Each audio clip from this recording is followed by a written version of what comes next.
I should be selfless, I should be unselfish in this dealing, etc. It's considered in Buddhist psychology to be impossible to do that in all situations, or even in the majority of situations, unless you have in fact experienced yourself as non-self, unless you have in fact experienced your selflessness. You have had this kind of face falling off, or it doesn't always have to be face, it could be, body falling off, Dogen might have said, casting off body and mind, the Zen masters said, even mind and body falling off, not just face. But there is a particular stage where one has a kind of suddenly realizes this sort of thing that one was holding out in front of oneself, like the sort of lens of a camera, is actually has no intrinsic identifiability in itself. And it's just, it's sort of a very arbitrary interface, So this is what we're talking about, and it leads to the fundamental Buddhist worldview. It is totally interconnected to the fundamental Buddhist worldview, which is that expressed in what is known as the royal reason of relativity. And that is that all things, you can put the syllogism either way, you can say all things are empty of intrinsic identity, or all things are identityless. That's the thesis. And the reason is because all things are totally interrelated. Or you could put it the opposite way. If you want to emphasize in the opposite direction, you could say all things are totally interrelated. There's no non-related thing at all.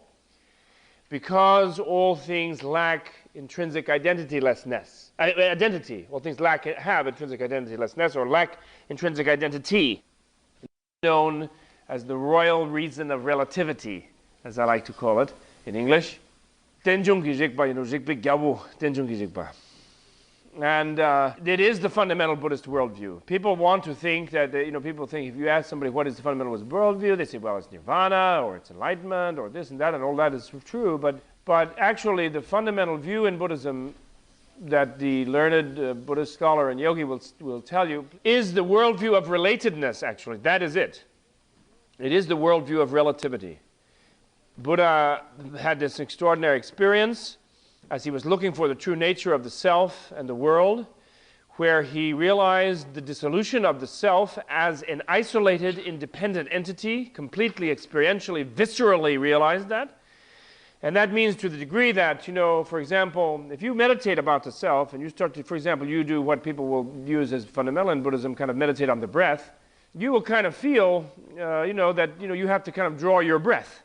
And that you are drawing your breath from a sort of, whoever's like taking in the breath, that's you, and I've got to like draw this breath, otherwise I'll suffocate. And you'll feel strongly that you're there kind of needing this breath if you sort of hold your breath for a while, for example. But the Buddha's enlightenment of selflessness means that even the notion of there being a self, that it was a sort of a point of origination of the desire for the breath, dissolved.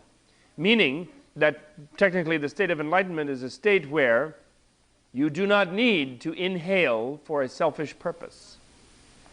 So the definition of selfishness and selflessness goes all the way into the autonomic nervous system, let us say, where Buddha is defined as a person who does not take the air away from us because he needs it or wants it.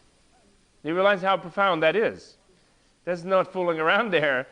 That's my acid test for any supposed enlightened guru. I love to do it. Would you mind holding your breath for like an hour or two, please, sir? And then you can quickly see, or yourself, you may have a great experience, a dream, or something, I'm enlightened today. Just hold your breath for a minute.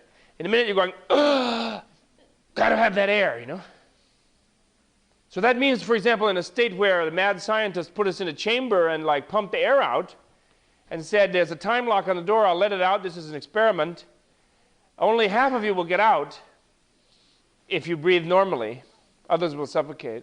And who will be able to let the others out by not using up the air?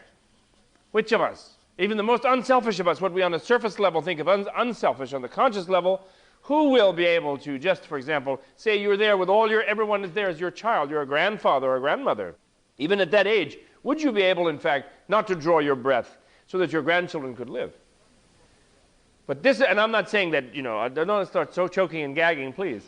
I'm just saying that the definition of Buddhahood is that radical. It is a being whose knowledge of the reality of this physical space even that it inhabits is a knowledge of the relationality of that of themselves to everything is such that there is no desire, selfish desire, even on the sort of visceral level of the diaphragm, not just in the brain,